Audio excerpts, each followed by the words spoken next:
பரிசுத்த ஆவியாருக்கு மாட்சிமை உண்டாகட்டும். நாம் கர்த்தரை தொழுது கொள்வோம். கர்த்தர் பெரியவர், அவர் நமது தேவனுடைய நகரத்திலோ தமது பரிசுத்த பர்வதத்திலோ மிக துதிக்கப்படத்தக்கவர். வடதிசையிலுள்ள சீயோன் பர்வதம் படிப்பமான ஸ்தானமோ, சர்வ பூமியின் மகிழ்ச்சியாயிருக்கிறது. அது மகாராஜாவின் நகரம். சர்வ பூமியின் மகிழ்ச்சியாயிருக்கிறது. அது மகாராஜாவின் நகரம். கர்த்தர் பெரியவர், அவர் நமது தேவனுடைய நகரத்திலோ தமது பரிசுத்த பர்வதத்திலும் மிக துதிக்கப்படத்தக்கவர்.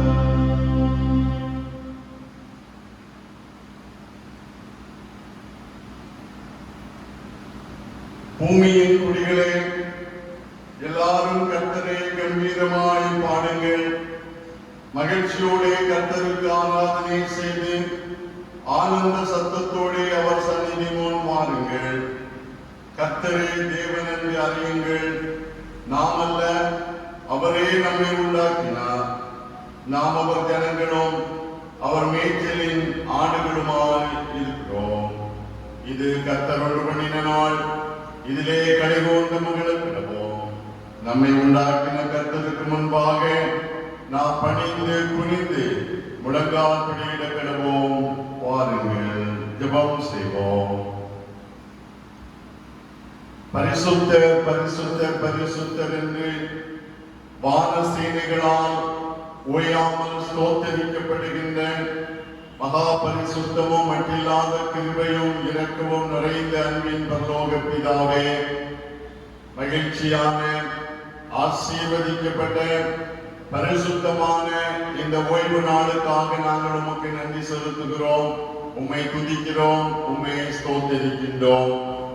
சென்று போன நாட்கள் முழுவதும் ஆண்டவர் எங்களை சுகபத்திரமாய் பாதுகாத்து வழிநடத்தின தயவுக்காக நாங்கள் உமக்கு நன்றி செலுத்துகின்றோம். அன்பின் இயேசுவே, ஓய்வு நாளுக்கும் ஆண்டவராய் இருக்கிறவரே, உம்மை துதிக்கிறோம், உம்மை ஸ்தோத்தரிக்கிறோம், உம்மை மகிமைப்படுத்துகிறோம். இப்பொழுதும் உம்முடைய திருப்பெயரிலே உம்முடைய பிள்ளைகளாகிய நாங்கள் உம்மை ஆராதிக்கிற பொழுது உம்முடைய மகிமையின் பிரசன்னம் எங்களோடு தங்கி இருக்க வேண்டுமாறு ஜெபிக்கிறோம். பரிசுத்த ஆவியானவராய் எங்களுக்குள்ளே வாசம் பண்ணுகிறவராய், எங்களை ஆற்றல் படுத்துகிறவராய், எங்களுக்கு உதவி செய்கிறவராய் இருக்கிற அன்பின் ஆவியானவரே, இப்பொழுதும் நாங்கள் ஆண்டவரை ஆவியோடும் உண்மையோடும் தொழுது கொள்ள எங்களை பலப்படுத்தும்படியாய் ஜெபிக்கிறோம். எங்களை முற்றிலுமாய் தாழ்த்தி அர்ப்பணிக்கிறோம். இந்த ஆராதனையின் வழியாய் ஆண்டவருடைய பரிசுத்த நாமம் மகிமைப்படவும், இந்த ஆராதனையிலே பங்கு பெறுகிற நாங்கள் ஆண்டவருடைய ஆசீர்வாதங்களை சொந்தமாக்கிக் கொள்ள நீர் எங்களுக்கு இரக்கம் செய்யும்படியாய் ஜெபிக்கிறோம். தடைகள் எல்லாவற்றையும் அப்புறப்படுத்தோம். புதிய கனம் மகிமை அனைத்தும் ஆண்டவருக்கே செலுத்துகிறோம். இரட்சகர் இயேசு கிறிஸ்துவின் திருப்பாதம் பணிந்து ஜெபிக்கிறோம். ஜெபம் கேளும் அன்பு நிறைந்த பரமபிதாவே, ஆமென். தொழுகையின் துவக்கத்திற்காக நாம் அனைவரும் இணைந்து ஞான பாடலிலே 18வது பாடலை பாடுவோம். ஞான பாடல் எண் 18. ராஜாதி ராஜாவே, உம்மை துதிப்பதே ஆனந்தமாம். தேவகுமாரனே, யாவையும் படைத்தீர், எப்போதும் ஆளுவே விண்மண் எல்லாம் என்கிற 18வது ஞான பாடல்.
வாசிப்போம்.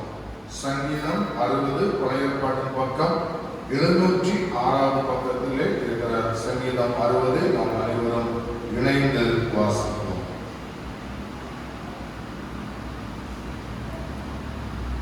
தேவனே, நீர் எங்களை கைவிட்டு எங்களை சிதறடித்து எங்கள் மேல் கோபமாயிருந்து மறுபடியும் எங்களிடமாய் திரும்பி அருளும்.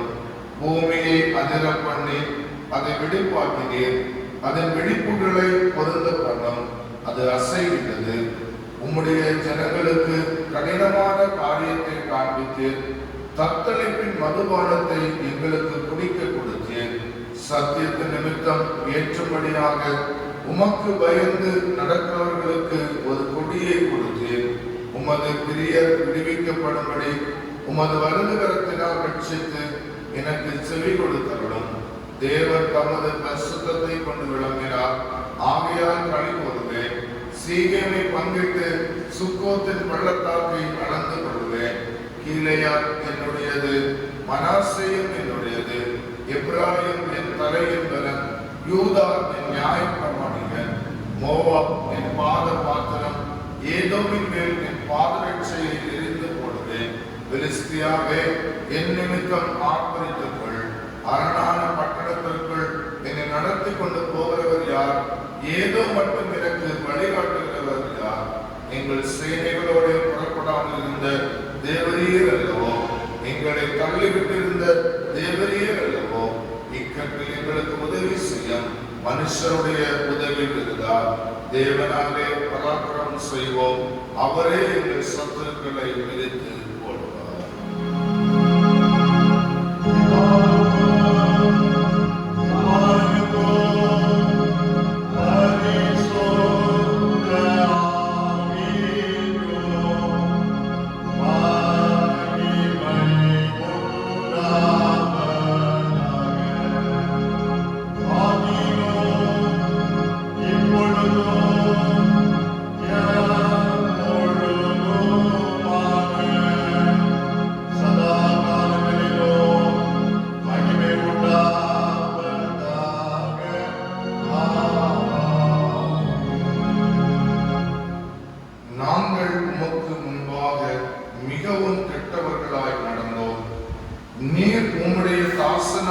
மோசேக்கு கற்பித்த கற்பனைகளையும் கட்டளைகளையும் நியாயங்களையும் கைக்கொள்ளாதே போனோம். நாம் முழங்கால் படியிட்டு கர்த்தருடைய பாதத்திலே நம்முடைய பாவங்களை நாம் அறிக்கை பண்ணுவோம். இந்த மாதத்துடைய 14வது நாளிலே ஆண்டவருடைய ஆலயத்திலே நாம் கூடி வந்திருக்கிறோம். ஆண்டவர் நம் ஒவ்வொருவருடைய உள்ளத்திலே பேசிக் கொண்டிருக்கிறார். அன்னைக்கு எருசலேம் அலங்கம் இடிப்பட்டது சூழ்நிலையிலே செய்தியை கேள்விப்பட்ட நெகேமியா ஆண்டவருடைய சமூகத்திலே சொல்லுகிறார், நாங்கள் உமக்கு முன்பதாக கெட்டவர்களாய் நடந்தோம். அன்புக்குரியவர்களே, இன்றைக்கு தேசம் கொள்ளை நோயினால் மிகுந்த வேதனைக்குரிய நிலைமையிலே காணப்படுகிறது. இந்த சூழ்நிலையில ஒரு வீசை நம்மை நாம் ஆராய்ந்து பார்ப்போமா? ஒருவேளை நாம் செய்த தப்பிதங்கள் நிமித்தமாக இந்த கொள்ளை நோய் வந்திருக்கலாமோ? ஒருவேளை தேசத்தினுடைய அக்கிரமத்தின் நிமித்தமாக இந்த கொள்ளை நோய் வந்திருக்கலாமோ? ஆண்டவர் இந்த காலை பொழுதிலே நம்மை உணர்ந்து கொள்ள அழைக்கிறார். நாம் மறுபடியும் மனம் திரும்பி ஆண்டவரிடத்திலே ஒப்புரவாகும்படி அழைக்கிறார். அவர் நம்மை பல விதத்திலே ஆசீர்வதிக்க விரும்புகிற தேவன், நமக்கு சேமத்தை தர வேண்டும் என்று விரும்புகிற தேவன். அந்த தேவனிடத்திலே நம்மை ஒரு வீசை ஆராய்ந்து பார்ப்போம். எந்த காரியத்திலே நாம் கெட்டவர்களாய் நடந்தோம் என்பதை ஆராய்ந்து பார்ப்போம்.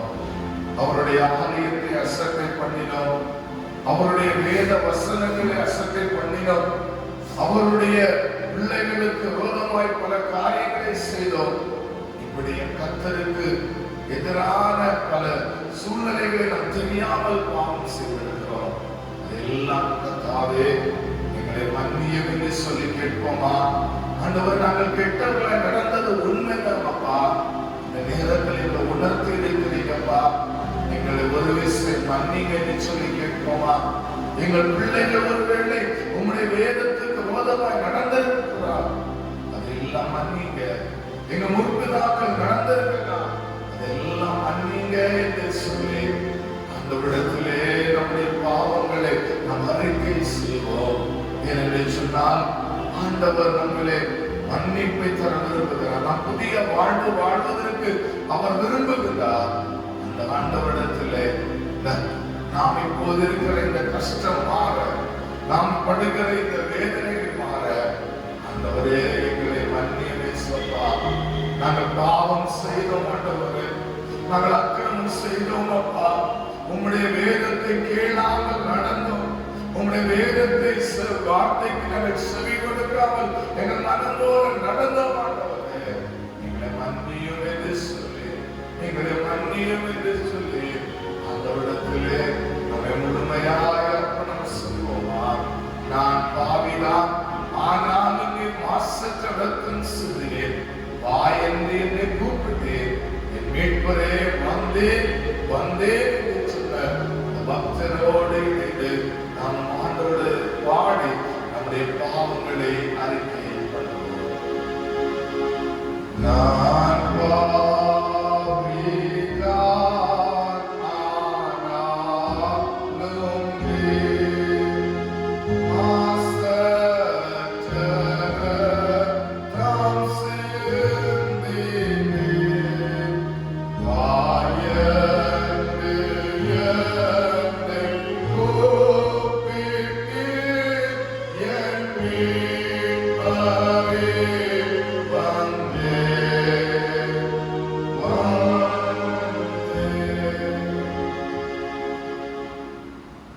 சர்வவல்லமையும் மிகுந்த இரக்கமும் உள்ள ஆண்டவர் உண்மையாகவே மனம் வருந்தி தங்கள் தவறுகளை தப்பிதங்களை அறிக்கை செய்த எல்லாருடைய தவறுகளையும் தப்பிதங்களையும் நமக்கு மன்னித்து நம்மை பாவமர கழுவி பரிசுத்தப்படுத்தி அவருடைய பிள்ளைகளாக நம்மை ஏற்றுக்கொண்டு நம்மை நித்திய ஜீவகரையிலே சேர்ப்பாராக.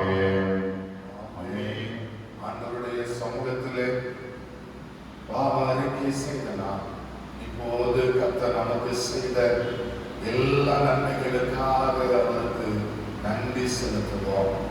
ஒவ்வொரு நன்மைகளை நாம் எண்ணி பார்ப்போம். 2 மாதங்களாக தொழில் முடங்கி இருந்தது, ஆனால் கர்த்தர் மறுபடியும் அதை துளிர்க்க ஆரம்பித்திருக்கிறார். 2 மாதங்களாக பல கஷ்டங்களை நாம் அடைந்தோம். மறுபடியும் கர்த்தர் வருமானத்திற்காக வாசலை திறந்திருக்கிறார்.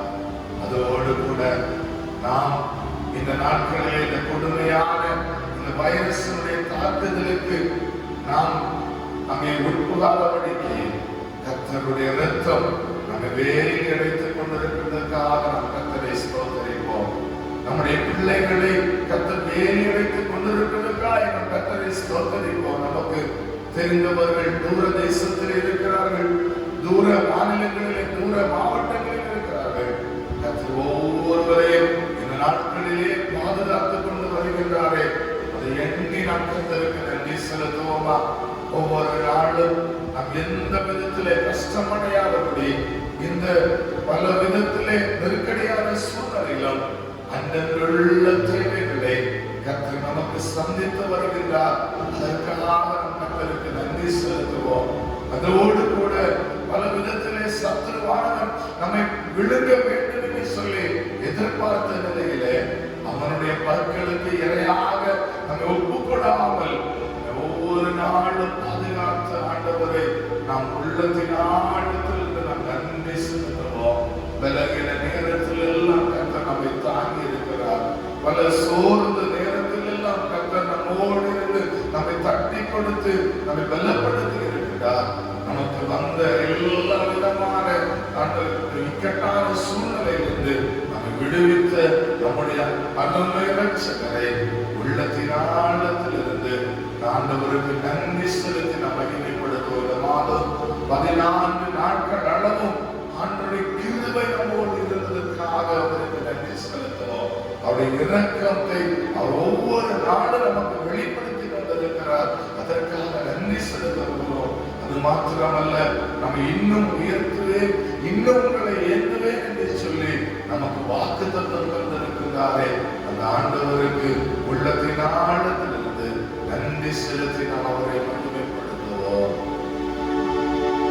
கடந்த நாட்களில் கண்மணி போல் கருத்துடன் நம்மை காத்தாரே. கடந்த நாட்களில் கண்மணி போல் கருத்துடன் நம்மை காத்தாரே. கர்த்தரே நம்மை ஜீவித்திட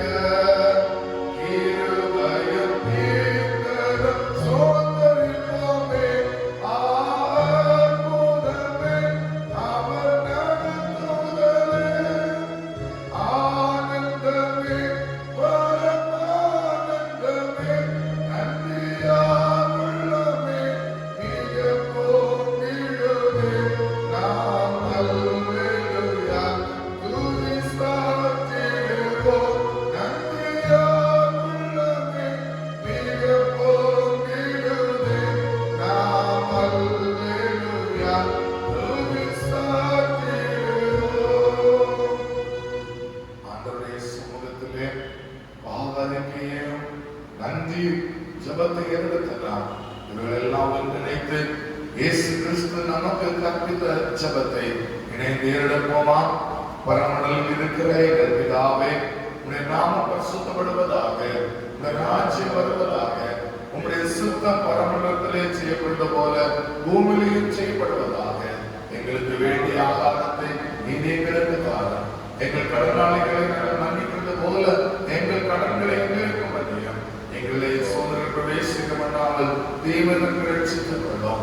ராஜ்யமும் வல்லமையும் கைப்பற்றும் என்னிலே கும்பிடுவீர்களே. ஆமென். உட்காரோம். இன்றைய நாளுக்குரிய திருமறை பகுதி யோவான் எழுதின நற்செய்தி நூல் 5வது அதிகாரம் வசனங்கள் 1 முதல் 15 முடிய. யோவான் 5வது அதிகாரம் வசனங்கள் 1 முதல் 15 முடிய. புதிய ஏற்பாட்டின் பக்கம் 130 131. இவைகளுக்கு பின்பு யூதருடைய பண்டிகை ஒன்று வந்தது. அப்பொழுது இயேசு எருசலேமுக்கு போனார். இப்ரேய பாஷையிலே பெதஸ்தா எனப்பட்ட ஒரு குளம் எருசலேமில் ஆட்டு வாசல் அருகே இருக்கிறது. அதற்கு 5 மண்டபங்கள் உண்டு. அவைகளிலே குருடர், சப்பானிகள், சோம்பின உருப்புடையவர்கள் முதலான வியாதிக்காரர் அநேகர் படுத்திருந்து தண்ணீர் எப்பொழுது கலங்கும் என்று காத்து கொண்டிருப்பார்கள். ஏனெனில் சில சமயங்களிலே தேவதூதன் ஒருவர் அந்த குளத்தில் இறங்கி தண்ணீரை கலக்குவான். தண்ணீர் கலங்கின பின்பு யார் முந்தி அதில் இறங்குவானோ அவன் எப்பேற்பட்ட வியாதியஸ்தராக இருந்தாலும் சுஸ்தமாவான். 38 வருஷம் வியாதி கொண்டிருந்த ஒரு மனுஷன் அங்கே இருந்தான். படுத்திருந்த அவனை இயேசு கண்டு அவன் வெகு காலமாய் வியாதியஸ்தன் என்று அறிந்து அவனை நோக்கி, சொஸ்தமாக வேண்டும் என்று விரும்புகிறாயா என்று கேட்டார். அதற்கு வியாதியஸ்தன், ஆண்டவரே, தண்ணீர் கலக்கப்படும் போது என்னை குளத்தில் கொண்டு போய் விடுகிறதற்கு ஒருவரும் இல்லை. நான் போகிறதற்குள்ளே வேறொருவர் எனக்கு முந்தி இறங்கி விடுகிறான் என்றார்.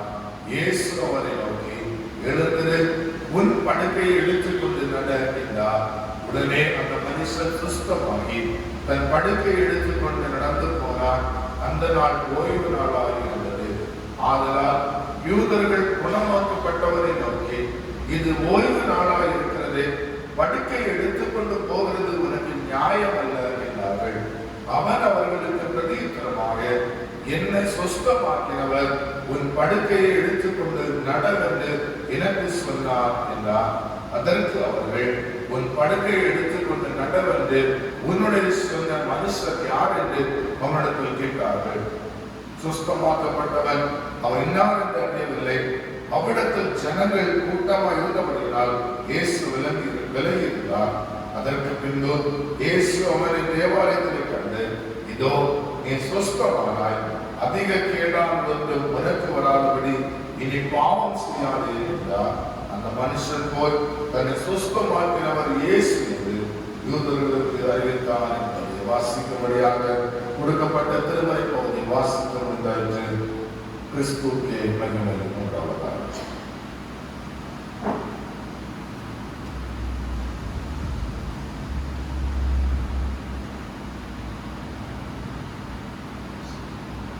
கிறிஸ்துவுக்குள் பிரியமானவர்களே, இந்த பரிசுத்த ஓய்வு நாளை காண செய்த ஆண்டவரை ஸ்தோத்திரிப்போம். இந்த மாதத்தின் 2வது பரிசுத்த ஓய்வு நாளிலும் நாம் ஆண்டவரை ஆராதிக்கும்படியாய் ஆண்டவர் நமக்கு கிருபையை செய்திருக்கிறார். ஆலயத்திலே நாம் இறை மக்களாக கூடி ஆண்டவரை ஆராதிக்கலாம் என்று வாஞ்சையோடு காத்திருக்கிறோம். சோர்ந்து போகாதபடி தொடர்ந்து ஜெபிப்போம். கர்த்தர் நிச்சயமாகவே சீக்கிரத்தில் ஆலயங்கள் திறக்கப்படும்படியான வாசல்களை திறந்து நம்மை ஆசீர்வதிப்பார். திருச்சபை மக்கள், திருச்சபையிலே நீங்கள் காண்பிக்கிற உங்களுடைய உற்சாகமான காரியங்களுக்காக ஆண்டவரை ஸ்தோத்திரிக்கின்றேன். இந்த நாட்களிலே ஆலயம் திறக்கப்படாமல் காணப்படுகிற சூழ்நிலையிலே திருச்சபையின் தேவைகளை நீங்கள் அறிந்து ஆலயத்திலே காணிக்கைகளை உற்சாகத்தோடு படைக்கிறீர்கள். நாங்கள் ஆலயத்திலே காணிக்கை போட வேண்டும், அதை போட இயலவில்லை, அதை நீங்கள் படைக்க வேண்டும் என்று என்னிடத்திலும் ஒப்படைக்கிறீர்கள். உங்களை மனதார பாராட்டுகின்றேன். திருச்சபையின் திருப்பணிகளை குறித்த வாஞ்சை தொடர்ந்து உங்களிலே காணப்பட ஆண்டவர் உங்களுக்கு இரக்கம் செய்வாராக. இந்த ஆராதனையை தொடர்ந்து ஆலயம் திறக்கப்பட்டிருக்கோம். திருச்சபை மக்கள் வாஞ்சையுடையவர்கள் நீங்கள் வந்து ஆலயத்திலே ஜெபித்து செல்லலாம். நம்முடைய உலக காரியங்களுக்காக நாம் பல இடங்களிலே செல்வதற்கு தடை செய்யவில்லை. ஆலயத்திலே வருவதற்கு நாம் தடைபட வேண்டாம். தனியாக குடும்பமாக நீங்கள் வந்து, அதிகமாக மக்கள் கூட்டம் சேராதபடிக்கு நீங்கள் வந்து ஜெபித்து செல்லலாம். ஆண்டவர் சமூகத்திலே ஆண்டவர் செய்த நன்மைகளுக்கான காணிக்கைகளை நீங்கள் படைத்து திருச்சபையின் திருப்பணிகள் சிறப்படைய உங்கள் ஜெபத்திலே தொடர்ந்து நீங்கள் திருச்சபையை தாங்கவும் அன்போடு கேட்டுக்கொள்கின்றேன். இன்று சிறப்பு காணிக்கையாக புதிய ஆலய கட்டுமான பணிக்காக திருவாளர் Y Abin son of mister Yesudas அவர்கள் ஆண்டவர் அவர்களுக்கு கொடுத்த பணியின் நிமித்தமான முதல் மாத ஊதியத்தை ரூபாய் 18,000 காணிக்கையாக படைத்திருக்கின்றார்கள். அன்புக்குரிய சகோதரரை ஆண்டவர் ஆசீர்வதிக்க ஜெபிப்போம். அவருடைய பயிற்சி காலங்கள் ஆசீர்வாதமாக இருக்கட்டும். பயிற்சியை தொடர்ந்து ஆண்டவர் சிறப்பாக அன்பு சகோதரருடைய பணியை ஆசீர்வதித்து கொடுக்க திருச்சபையாக நாம் ஜெபிப்போம். இந்த காணிக்கையை கர்த்தர் அங்கீகரித்து படைத்ததற்கு ஏற்ற நன்மைகளை கட்டளையிடுவாராக.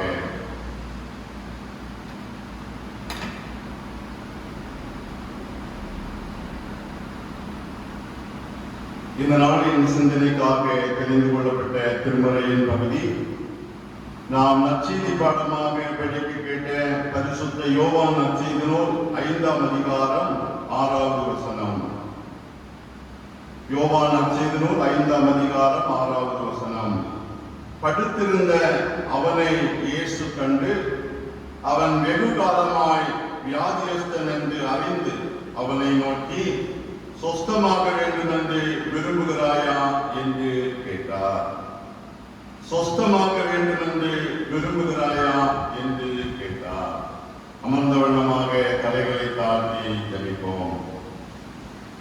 அன்பின் ஆண்டவரே, மாநில வாழ்க்கையிலே நாங்கள் வாஞ்சிக்கிற காரியங்கள் எல்லாவற்றையும் நீர் அறிந்திருக்கிறீர். எங்கள் வேண்டுதல்களுக்கு நீர் பதில் தருகிற ஆண்டவராயிருக்கிறீர். இந்த பரிசுத்த ஓய்வு நாளிலே உடைய சமூகத்திலே நீர் எங்களை கூட்டி சேர்த்திருக்கிறீர். உம்மை தொழுது கொள்ளும்படியான கிருபைகளை தந்திருக்கிறீர். இப்பொழுதும் எங்களை பார்த்து சொஸ்தமாக வேண்டும் என்று விரும்புகிறாயா என்று கேட்கிற ஆண்டவருடைய சத்தத்தை நாங்கள் புரிந்து கொண்டவர்களாய், எங்கள் வாழ்விலே ஆண்டவர் எங்களை சுஸ்தமாக்கும்படியாய் நாங்கள் என்ன செய்ய வேண்டும் என்பதை அறிந்து கொள்ள எங்களுக்கு அருள் தாரும். பேசுகிற அடியேனை உம்முடைய சிலுவையின் நிலையிலே மறைத்துக் கொள்வோம். கேட்கிற யாவரோடு உடைய கிருபையை தங்கி இருக்கட்டும். இயேசு ரட்சகர் வழியாய் கேட்கிறோம். ஜெபம் கேளும் அன்பு நிறைந்த பரமபிதாவே, ஆமென். அல்லேலூயா, அல்லேலூயா, அல்லேலூயா. சுஸ்தமாக வேண்டும் என்று விரும்புகிறாயா? உலக வாழ்க்கையிலே மாநிலர்கள் பல்வேறு விதமான வியாதியினாலே பாரப்படுகிறவர்களாய் காணப்படுகிறார்கள். குறிப்பாக இன்று உலகமெங்கிலும் எல்லோருடைய வாயிலிருந்து புறப்படுகின்ற ஒரு வார்த்தை கொரோனா வைரஸை குறித்ததாய் இருக்கிறது. சமீபத்திய தொலைக்காட்சிகளிலே பார்க்கிற பொழுது சிறு பிள்ளைகள் முதற்கொண்டு முதியவர்கள் வரையிலும் கொரோனா வைரஸை குறித்த பயத்தோடு, கொரோனா வைரஸை குறித்த பல்வேறு விதமான கருத்துக்களை பேசி வருவதை நாம் பார்க்கின்றோம். இப்படி உலகத்தையே கொரோனா வைரஸ் அடிமைப்படுத்தி வைக்கிற ஒரு நிலையிலே காணப்படுகிறோம். இந்த கொரோனா வைரஸின் தாக்கம் இரண்டாவது உலக போரை விட கொடியதானது என்று சொல்லி பல அறிஞர்கள் சொல்லுகின்ற சூழ்நிலையிலே இந்த கொரோனா வைரஸுடைய பாதிப்பு நாளுக்கு நாள் அதிகரித்துக் கொண்டிருக்கிற சூழ்நிலையிலே உலகத்தின் தலைவர்கள் இந்த கொரோனா வைரஸின் பிடியிலிருந்து ஜனங்கள் பாதுகாக்கப்பட பல்வேறு முயற்சிகள் எடுத்துக் கொள்ளுகிற சூழ்நிலையிலே நம்மை படைத்த ஆண்டவர் நம்மை பார்த்து கேட்கிறார், சொஸ்தமாக வேண்டும் என்று விரும்புகிறாயா? ஆண்டவர் ஒருவரே இந்த வார்த்தையை நம்மோடு கேட்பதற்கு வல்லமை உடையவர். ஏனென்றால் இந்த கொரோனா வைரஸிலிருந்து மக்கள் விடுவிக்கப்படுவதற்கு போதுமான மருந்துகள் கண்டுபிடிக்கப்படவில்லை. இதற்காக பல்வேறு முயற்சிகள் எடுத்துக் கொள்ளப்படுகிற பொழுதிலும் அவைகள் முழுமையான வெற்றியை தரவில்லை. ஆக இந்த சூழ்நிலையிலே ஆண்டவர் ஒருவரே நம்மை சுஸ்தமாக்க வல்லமை உள்ளவர் என்பதை நாம் புரிந்து கொள்ள கடமைப்பட்டிருக்கின்றோம். எருசலேமின் ஆட்டுவாசலில் இருந்த பெதஸ்தா குளத்தண்டையிலே வியாதிப்பட்ட மக்கள் விடுதலை பெறுவதற்காக கொண்டு வரப்படுவார்களாம். இந்த குளம் கலக்கப்படுகிற பொழுது முதலாவது குளத்திலே இறங்குகிற மனிதன் எந்த வியாதிப்பட்டவனாயிருந்தாலும் விடுதலை பெறுவான். இது யூத ஜனங்களுடைய நம்பிக்கையிலே காணப்பட்ட ஒன்றாயிருக்கிறது. இன்று கொரோனா வைரஸிலிருந்து விடுவிக்கப்படுவதற்கு என்ன செய்வது, எங்கே செல்வது என்று சொல்லி மக்கள் அங்கலாய்த்துக் கொண்டிருக்கிற பொழுது இயேசுநாதர் பெதஸ்தா குளத்தண்டையிலே படுத்திருந்த ஒரு மனிதனுக்கு கொடுத்த விடுதலையின் வாழ்வை சிந்திக்கிற பொழுது நிச்சயமாகவே நம்முடைய வாழ்க்கையிலும் விடுதலை தருவதற்கு ஆண்டவரால் மாத்திரமே ஆகும் என்பதை நாம் பரிபூர்ணமாய் உணர்ந்து கொள்ள முடியும். இங்கே படுத்திருந்த இந்த மனிதனுடைய வாழ்வில் 3 விதமான சூழ்நிலைகளை சிந்திக்கிற பொழுது கொரோனா வைரஸினுடைய தாக்கம் இந்த மனிதனுடைய வாழ்க்கையை போல நம்முடைய வாழ்விலும் காணப்படுகிறது என்பதை நாம் மறந்துவிட முடியாது. முதன்மையாக பெதஸ்தா குளத்தண்டையிலே படுத்திருந்த இந்த மனிதனை குறித்து நாம் பார்க்கிற பொழுது இந்த மனிதன் குளம் எப்பொழுது கலங்கும் என்று காத்துக் கொண்டிருந்த மனிதனாய் காணப்படுகிறான். கலங்குகிற குளத்திலே குளம் எப்பொழுது கலங்கும் என்று காத்துக்கொண்டே இருந்த மனிதன். மனித வாழ்க்கையிலே நாமும் பல்வேறு சூழ்நிலைகளிலே காத்துக்கொண்டே இருக்கிறோம். எனக்கு விடுதலை கிடைப்பதற்காக, நான் சொஸ்தமாவதற்காக, என் வாழ்க்கையிலே எப்பொழுது நன்மை வரும் என்று காத்துக்கொண்டே இருக்கிறோம். இந்த மனிதன் நான் சுகம் பெறுவதற்கு இந்த குளம் கலங்குவதற்காக நான் காத்து கொண்டே இருக்கிறேன் என்று காணப்பட்டான். நண்பர்களே, நாமும் உலகத்தின் பல்வேறு சூழ்நிலைகளிலே நாம் விடுதலை பெற காத்திருக்கிற பொழுது நாம் அறிந்து கொள்ள வேண்டிய ஒரு உண்மை, உலகத்திலே நாம் காத்திருக்கிற எந்த நிலையிலும் நாம் சுத்தமாக்கப்பட முடியாது.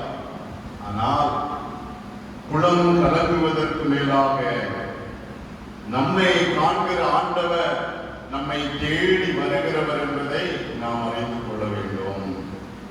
எரேமியா தீர்க்கதரிசியின் புஸ்தகம் 8ஆம் அதிகாரம் 22வது வசனத்தில் இப்படி வாசிக்கிறோம். கீலேயாத்திலே பிசின் தைலம் இல்லையோ, ரணவைத்தியரும் அங்கே இல்லையோ, பின்ன ஏன் என் ஜனமாகிய குமாரத்தி சொஸ்தமடையாமல் போனாள்? பின்ன ஏன் என் ஜனமாகிய குமாரத்தி சொஸ்தமடையாமல் போனாள்? ஆண்டவர் நம்முடைய ஜனங்கள் சொஸ்தமடையாமல் போகிறதை குறித்து வேதனைப்படுகிற ஆண்டவராயிருக்கிறார். மனிதன் ஆண்டவர் வேதனைப்படுவதை, நம்முடைய ஜனங்கள் சொஸ்தமடையாமல் இருப்பதை குறித்து வேதனைப்படுவதை அறியாமல் காணப்படுகிறார்கள். இந்த மனிதனும் தன்னுடைய அறியாமையிலே காணப்பட்டான். குளம் கலங்க வேண்டும் என்று காத்திருந்த மனிதன் நான் சொஸ்தமாக வேண்டும் என்று விரும்புகிற என்னை சொஸ்தமாக்குவதற்கு வல்லமையுள்ள ஆண்டவர் இருக்கிறார் என்பதை அறியாதவனாய் காணப்பட்டான். இந்த மானிட வாழ்க்கையிலே நாமும் ஆண்டவர் நம்மை சொஸ்தமாக்குகிறவர் என்பதை அறியாதிருக்கிறோம். ஓசியா 11:3வது வசனத்திலே படிக்கிறோம், நான் எப்ராயிமை கைப்பிடித்து நடக்க பழக்கினேன், ஆனாலும் நான் தங்களை குணமாக்குகிறவர் என்று அறியாமல் போனார்கள். மனிதன் இன்று ஆண்டவரை அறியாதது நிமித்தமாக இந்த பொல்லாத வியாதியிலிருந்து முழுமையான விடுதலையை பெற்றுக்கொள்ள இயலாமல் இருக்கிறான். உலகத்திலே பல்வேறு காரியங்களிலே இந்த மனிதனுக்கு விலக்கு அளிக்கப்படுகிறது. ஆண்டவரை தொழுது கொள்வதிலே தடை ஏற்பட்டிருக்கிறது. மனிதன் ஆண்டவரை மறந்து உலகத்தின் காரியங்களினாலே இந்த கொரோனா வைரஸிலிருந்து விடுவிக்கப்படலாம் என்று காத்திருக்கிற பொழுது பெதஸ்தா குளத்தண்டையிலே படுத்திருந்த மனிதனை தேடி வந்த ஆண்டவரை நாம் அறியாதவர்களாய் இருக்கிறோம். ஆண்டவர் ஒருவரே இந்த வியாதியிலிருந்து நம்மை விடுவிக்க போதுமானவர் என்பதை அறியாதிருக்கின்றோம். இந்த மனிதன் குளம் கலங்க காத்திருந்தார். ஆனால் இந்த மனிதனை தேடி ஆண்டவர் வருகிறார். நண்பர்களே, ஆண்டவர் நம்மை தேடி வருகிறவர். ஆண்டவர் நம்மை சொஸ்தமாக்கும்படியாய் நம்மை தேடி வருகிறவர். நாம் ஆண்டவரை அறியாதவர்களாய் காணப்படுகிறோம். ஆண்டவரை நாம் அறிந்து கொள்ள வேண்டும் என்று ஆண்டவர் விரும்புகிறார். கலங்கும் குளத்தரையிலே காத்திருந்த இந்த மனிதனை போல உலகத்தின் காரியங்களிலே காத்திருக்கிற நாம் ஆண்டவருக்காக காத்திருக்க வேண்டும். நாம் சுத்தமாக்கப்பட ஆண்டவருக்காக நாம் காத்திருக்க வேண்டும். 60ஆம் சங்கீதத்திலே சங்கீதக்காரன் மிக தெளிவாக பாடுகிறார், தேவனே, நீர் எங்களை கைவிட்டி எங்களை சிதறடித்து எங்கள் மேல் கோபமாயிருந்தீர், மறுபடியும் எங்களிடமாய் திரும்பி அருளும். மனித வாழ்க்கையிலே நாம் ஆண்டவருக்காக காத்திருக்க வேண்டும். ஆண்டவர் நம்மிடத்திற்கு திரும்பும்படியாய் நாம் காத்திருக்க வேண்டும். ஆண்டவர் நம் மீது வைத்திருக்கிற அவருடைய கோபம் நீங்கி போகிற பொழுது இந்த கொடிய வியாதியிலிருந்து நிச்சயமாக நாம் விடுதலையை பெற முடியும். இரண்டாவதாக, இந்த மனிதனுடைய வாழ்க்கையின் சூழ்நிலையை பார்க்கிற பொழுது கலங்கும் குளக்கரையில் கைவிடப்பட்டவர் இருந்த மனிதன். கலங்கும் குளக்கரையில் கைவிடப்பட்டவனாயிருந்த மனிதன். 38 வருடமாக வியாதிப்பட்ட இந்த மனிதன் குளத்தண்டையிலே காத்திருந்தான். ஆனால் அவன் காத்திருந்த பிரகாரமாய் அவன் விடுதலையை பெற்றுக்கொள்ள முடியாத நிலையில் இருந்தான். இந்த மனிதனுடைய இரண்டாவது நிலை எப்படிப்பட்டதென்றால் கைவிடப்பட்ட ஒரு நிலை. இந்த மனிதன் குளம் கலங்குகிற பொழுது யாராகிலும் என்னை குளத்தில் இறக்கி விடுவார்கள் என்று சொல்லி மனிதர்களை எதிர்பார்த்து காணப்பட்டான். ஆனால் யாரும் இந்த மனிதனுக்கு உதவி செய்ய முன்வரவில்லை. கொரோனா வைரஸின் தாக்கமும் இப்படித்தான்.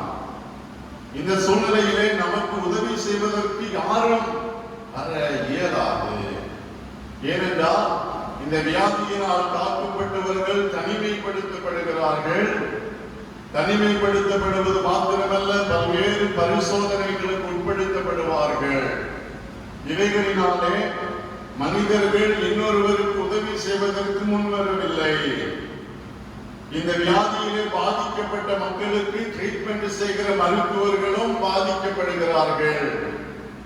சமீபத்திலே நம்முடைய தமிழ்நாட்டிலே ஒரு சட்டமன்ற உறுப்பினர் இந்த நோயினாலே பலியாகி போனார். இன்னும் ஒரு சட்டமன்ற உறுப்பினர் தீவிர சிகிச்சையிலே காணப்படுகிறார். ஆக இந்த நோய் பாதிக்கப்பட்ட மக்களுக்கு யாரும் உதவி செய்ய முடியாது. இப்படி பலியாகி போன மக்களை குறித்த செய்தி என்ன சொல்லப்படுகிறது? அவர்கள் தகுந்த பாதுகாப்பு இன்றி நோய் பாதிக்கப்பட்ட மக்களுக்கு உதவி செய்ய சென்றதனால் என்று சொல்லப்படுகிறது. ஆக மனிதனுக்கு உதவி செய்ய முடியாத ஒரு இக்கட்டான நிலை. இந்த சூழ்நிலையிலே தான் இந்த மனிதனை பார்த்து ஆண்டவர் கேட்கிறார், சுஸ்தமாக வேண்டும் என்று விரும்புகிறாயா? உன்னை சுஸ்தமாக்குவதற்கு மனிதர்களால் முடியாது, மனிதர்களால் இயலாது என்று சொல்லுகிறார். சங்கீதம் 60வது சங்கீதத்திலே 11வது வசனத்திலே இப்படி வாசிக்கிறோம், இக்கட்டில் எங்களுக்கு உதவி செய்யும் மனுஷனுடைய உதவி விருதா. நண்பர்களே, மனிதனுடைய உதவி விருதாவா இருக்கிறது. ஆண்டவர் செய்கிறதான உதவி நம்முடைய வாழ்விலே நம்முடைய பேர்பட்ட பலவீனத்திலிருந்து நம்மை விடுவிக்க வல்லமை உள்ளதாய் இருக்கிறது. கலங்கும் குளக்கரையிலே கைவிடப்பட்டிருந்த மனிதனுக்கு ஆண்டவர் உதவி செய்தார். நம்முடைய வாழ்விலும் நாமும் கைவிடப்படுகிற சூழ்நிலையிலே நமக்கு உதவி செய்கிறவராய் ஆண்டவர் இருக்கிறார்.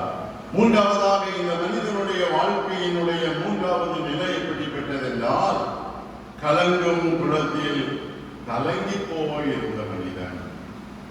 குளம் கலங்க வேண்டும் என்று காத்திருந்த மனிதன், குளத்திரையிலே கைவிடப்பட்டவனாயிருந்த மனிதன், குளம் கலங்குவதை பார்க்க இயலாத நிலையிலும் தன்னுடைய வாழ்க்கையிலே கலக்கமடைந்தவனாய் திரும்பி செல்கிறான். மானிடர் சுகமடையும்படியாய் கலங்க வேண்டிய குளம் மானிட வாழ்க்கையிலே கலக்கத்தை ஏற்படுத்துகிறது. இது எதை தெளிவுபடுத்துகிறது என்று சொன்னால், உலகத்தின் மீது நாம் வைத்திருக்கிற அதிகமான நம்பிக்கை நம்மை கலங்க செய்கிறது. ஒவ்வொரு நாளும் ஒவ்வொரு விதமான முறையிலே மனிதன் இந்த வியாதியிலிருந்து விடுவிக்கப்படுவதற்கான முயற்சிகள் தரப்படுகிறது. ஆனால் நாளுக்கு நாள் அதிகரித்துக் கொண்டேதான் இருக்கிறது. நாளுக்கு நாள் இந்த தொற்று அதிகமாய் பரவி கொண்டிருக்கிறது. இவைகளினாலே சாதாரண மக்கள் கூட கலங்கி போகிற ஒரு நிலை. இந்த மனிதன், கைவிடப்பட்டவனாயிருந்த மனிதன் கலக்கம் அடைகிறான். நான் இனி என் வாழ்க்கையிலே முழுமையுமாய் இந்த குளத்தண்டையிலே என்னுடைய வாழ்வு முடிந்து போய்விடுமோ? இந்த குளம் கலங்குகிற பொழுது முதலாவது இறங்குவதற்கு என்னால் இயலவில்லை, எனக்கு உதவி செய்ய யாரும் இல்லை, நான் இனி என் வாழ்க்கையிலே இதே நிலையிலே தான் நான் மடிந்து போவேனோ என்று கலக்கமடைகிறான். கொரோனா வைரஸ் ஒரு புறத்திலே சொல்லப்பட்டது, குறைந்த வயதுள்ளவர்களுக்கு தான் இது மிகுந்த ஆபத்து என்று. நடுத்தர வயதுள்ளவர்கள் இதிலிருந்து பாதுகாக்கப்படுகிறார்கள் என்று. ஆனால் பல நேரங்களிலே நடுத்தர வயதை உடையவர்கள் கூட மடிந்து போகிற ஒரு நிலை, முதிர் வயதில் உள்ளவர்களும் அதிகமாக பாதிக்கப்படுகிற ஒரு நிலை.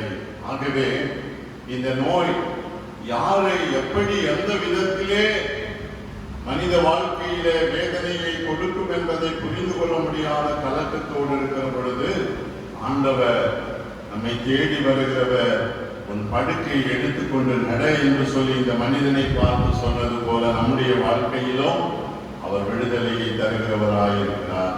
கலங்கி போயிருக்கிற நம்மை பார்த்து உன் படுக்கையை எடுத்துக்கொண்டு நட, கலக்கமெல்லாம் நீங்கட்டும், புது வாழ்வுக்கு நேராய் கடந்து செல் என்று சொல்லி நம்மை சொஸ்தமாக்குகிற ஆண்டவராயிருக்கிறார். நண்பர்களே, இந்த பரிசுத்த ஓய்வு நாளிலே, இந்த காலை பொழுதிலே நாம் எப்பேற்பட்ட கலக்கத்தோடு காணப்பட்டாலும், ஒருவேளை இந்த நோய் பாதிப்பை குறித்த கலக்கம், இந்த நோயின் பின்விளைவுகளை குறித்த கலக்கம், நம்முடைய குடும்பத்திலே வருகிற பல சூழ்நிலைகளை குறித்த கலக்கம், இவைகளிலே கலங்கி போய் இருக்கிற பொழுது ஆண்டவர் நம்மை பார்த்து சொல்லுகிறார், உன் படுக்கையை எடுத்துக்கொண்டு நட என்று சொல்லி ஆண்டவர் நம்மை சொஸ்தமாக்க வல்லமை உள்ளவர். அந்த ஆண்டவரை விசுவாசிப்போம். சொஸ்தமாக வேண்டும் என்று விரும்புகிறாயா என்று அந்த மனிதனிடத்திலே கேட்டு, கலங்கும் குளத்தில் காத்திருந்த மனிதனை சொஸ்தப்படுத்தினார். கலங்கும் குளத்தில் கைவிடப்பட்டவனாயிருந்த மனிதனை சொஸ்தப்படுத்தினார். கலங்கும் குளத்தில் கலங்கி போயிருந்த மனிதனுக்கு அவனை சொஸ்தமாக்கி அவனை மகிழச் செய்தார். நம்முடைய வாழ்விலும் ஆண்டவரை நம்புவோம், அவரை விசுவாசிப்போம். அவர் ஒருவர் நம்மை சொஸ்தமாக்க வல்லமையுள்ளவர் என்பதை பூரணமாய் ஏற்றுக்கொள்வோம். ஆண்டவர் தாமே இந்த வார்த்தைகளால் நம் ஒவ்வொருவரையும் ஆசீர்வதித்து வழிநடத்துவாராக. ஆமென், ஆமென். தொழுகையின் நிறைவுக்காக நாம் அனைவரும் எழுந்து கீர்த்தனை பாடலிலே 292வது பாடலை பாடுவோம். கீர்த்தனை பாடல் 292. நம்பி வந்தேன் மேசையா, நான் நம்பி வந்தேனே, திவ்ய சரணம் சரணம் சரணமையா, நான் நம்பி வந்தேன் என்கிற 292வது கீர்த்தனை பாடல்.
வந்தேனே.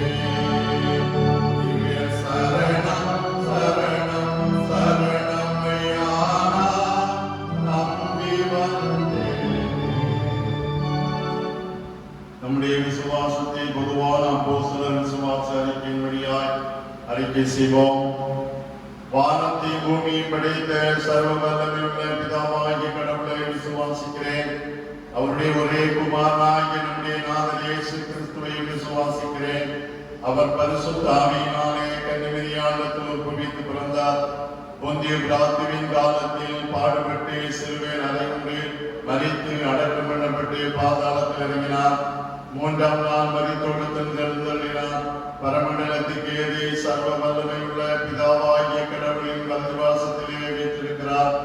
அவ்விடத்திலிருந்து உயிருள்ளோரையும் மரித்தோரையும் நியாயம் தீர்க்க வருவார். பரிசுத்த ஆவியை விசுவாசிக்கிறேன். பொதுவாயிருக்கிற பரிசுத்த சபையும் பரிசுத்தவான்களின் ஐக்கியமும் பாவ மன்னிப்பும் மரித்தோர் உயிர்த்தெழுதலும் நித்திய ஜீவனும் உண்டென்று விசுவாசிக்கிறேன். ஆமென். ஜெபம் செய்வோம்.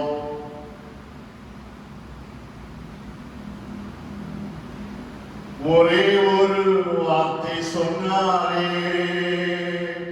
வேலைக்காரன் சொஸ்தமானாரே. ஒரே ஒரு வார்த்தை சொன்னாரே, வேலைக்காரன் சொஸ்தமானாரே. சுத்தமாக என்று சொன்னாரே, குஷ்டரோகி சொஸ்தமானாரே. சுத்தமாக சொன்னாரே, குஷ்டரோகி சொஸ்தமானாரே. கூடாதது ஒன்றுமில்லையே, கூடாதது ஒன்றுமில்லையே, கூடாதது ஒன்றுமில்லையே, கூடாதது ஒன்றுமில்லையே. நம் தேவனால் கூடாதது ஒன்றுமில்லையே. நம் தேவனால் கூடாதது ஒன்றுமில்லையே. நீ விசுவாசித்தாரே, தேவ மகிமை காண்பாயே. நீ விசுவாசித்தாரே, தேவ மகிமை காண்பாயே. பலப்படுத்தும் கிறிஸ்துவாரே, பெரிய காரியம் செய்வாரே. பலப்படுத்தும் கிறிஸ்துவாரே, பெரிய காரியம் செய்வாரே.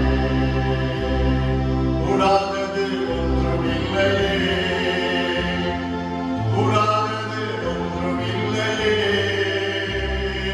கூடாதது ஒன்றுமில்லையே, கூடாதது ஒன்றுமில்லையே. நம் தேவனால் கூடாதது ஒன்றுமில்லையே. நம் தேவனால் கூடாதது ஒன்றுமில்லையே.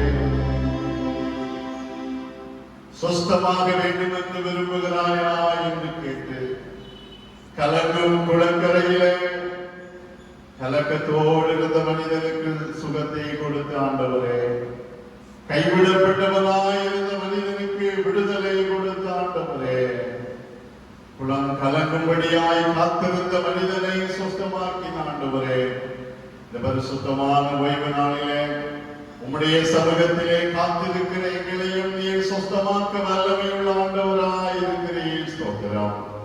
உலக வாழ்க்கையிலே பல்வேறு விதமான சூழ்நிலைகளிலே நாங்கள் ஆண்டவருடைய சமூகத்திலே காத்திருப்பதை விட்டு உலகத்திலே காத்திருக்கிற அனுபவத்தில் இருப்பதினாலே நாங்கள் விடுதலை பெற முடியாமல் இருக்கிறோம். ஆண்டவருடைய ஆலயம் ஆண்டவருடைய மகிமையினால் நிரப்பப்பட்டது. ஆலயத்திலே வந்து காத்திருக்கிற பொழுது ஆண்டவர் எங்களை விடுவிக்கிறார் என்பதை நாங்கள் அறிந்து கொள்ளுகின்ற கிருபைகளை தாரும். உலகத்தையும் உலக மனிதர்களையும் நம்பி நாங்கள் காணப்படுகிற பொழுது கைவிடப்படுகிறோம். மருத்துவர்களும் நோயாளிகளை கைவிடுகிற சூழ்நிலை, உடன் பிறந்தவர்கள் உறவிலே காணப்படுகிறவர்களும் நோயினால் பாதிக்கப்பட்டவர்களை கைவிடுகிறதான சூழ்நிலையிலே எங்களை கைவிடாத தெய்வமாய் எங்களை தேடி வந்து எங்களை சொந்தமாக்குகிற ஆண்டவராய் இருப்பதற்காக ஸ்தோத்திரம்.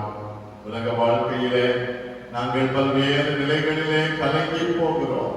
இந்த கொரோனா வைரஸ் நிமித்தமாக என் குடும்ப வாழ்க்கையிலே அநேக நன்மைகளை இழந்து போய்விட்டோமே. எங்கள் அனுதின வாழ்க்கையில் அநேக நன்மைகளை நாங்கள் சொந்தமாக்கிக் கொள்ள இயலாமல் காணப்படுகிறோமே. எங்கள் பிள்ளைகளின் வாழ்விலே நன்மையான காரியங்களை தேடி பெற்றுக்கொள்ள இயலாமல் காணப்படுகிறோம். எங்கள் குடும்பத்தின் பொருளாதார நிலை மிகவும் சோர்வாய் காணப்படுகிறது. கையின் பிரயாசங்களிலே எதிர்பார்த்த ஆசீர்வாதங்களிலேயே, விளைவின் பலன்களிலே எதிர்பார்த்த நன்மைகளை பெற்றுக்கொள்ள முடியவில்லையே, தொழில் காரியங்களிலே மேன்மைகளை கண்டுகொள்ள முடியவில்லையே என்று சொல்லி கலங்கி போயிருக்கிற ஒவ்வொருவரையும் ஆண்டவரே நீர் காண்கிற தெய்வமாய் இருக்கிறீர், உமக்கு ஸ்தோத்திரம். எங்கள் கலக்கங்களை நீக்கி புது வாழ்வை தந்து எங்களை ஆசீர்வதிக்கிறவராய் இருப்பதற்காக ஸ்தோத்திரம். இந்த பரிசுத்தமான ஓய்வு நாளிலே உம்மை ஆராதிக்கும்படியாய் நீர் எங்களுக்கு அருள் செய்ததற்காக ஸ்தோத்திரம்.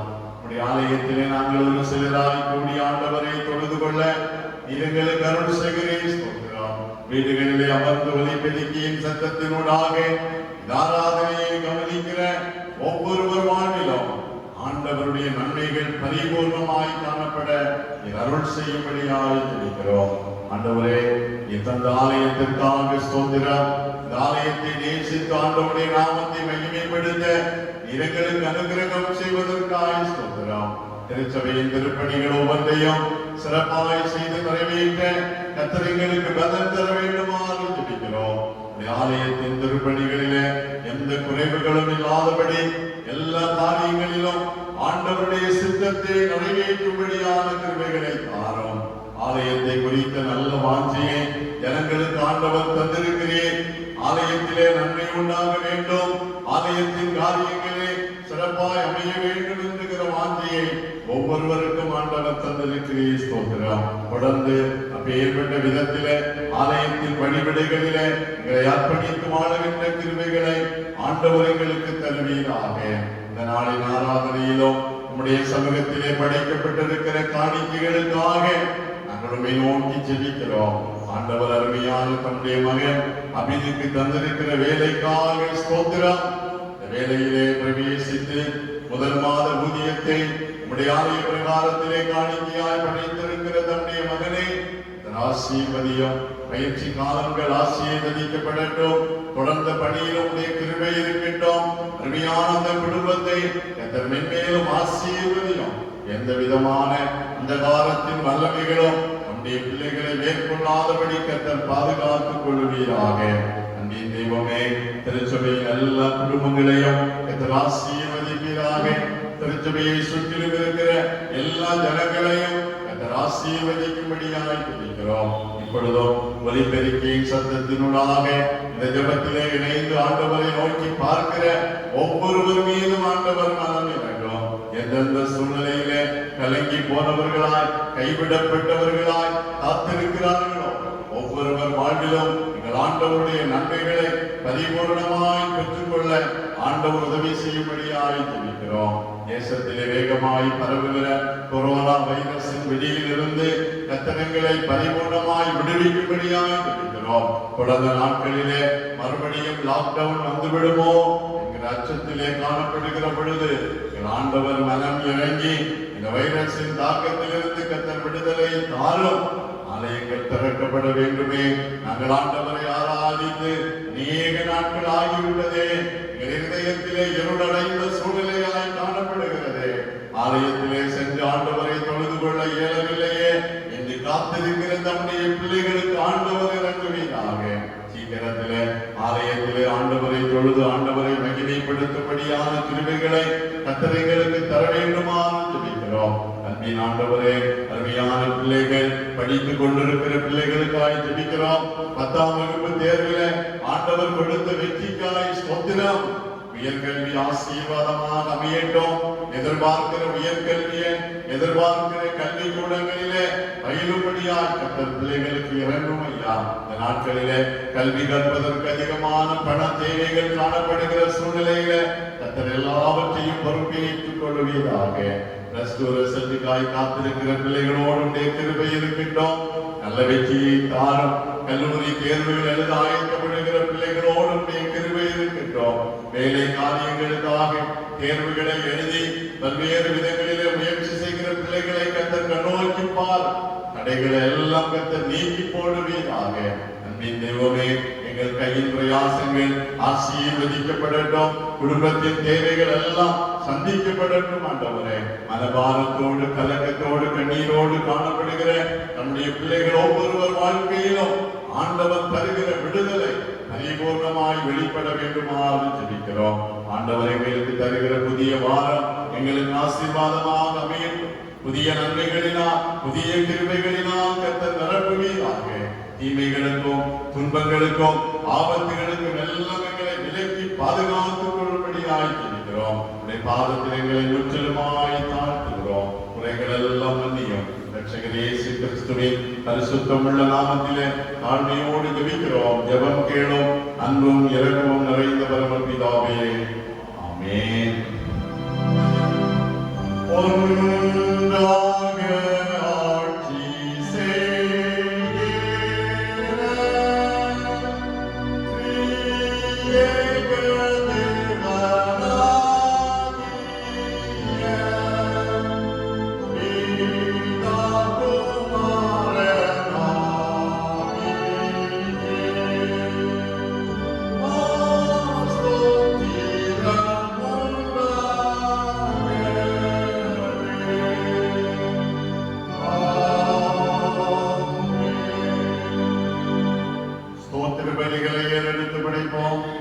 என் ஆத்துமாவே கர்த்தரை ஸ்தோத்திரி, என் முழு உள்ளமே அவருடைய பரிசுத்த நாமத்தை ஸ்தோத்திரி.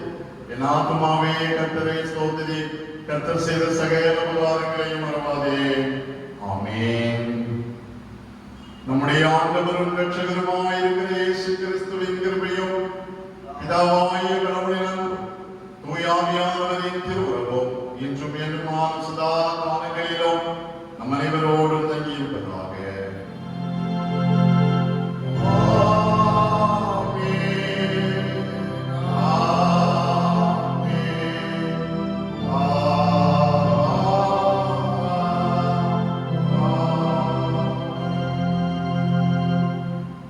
ஆண்டவர் உங்களோடு இருப்பாராக.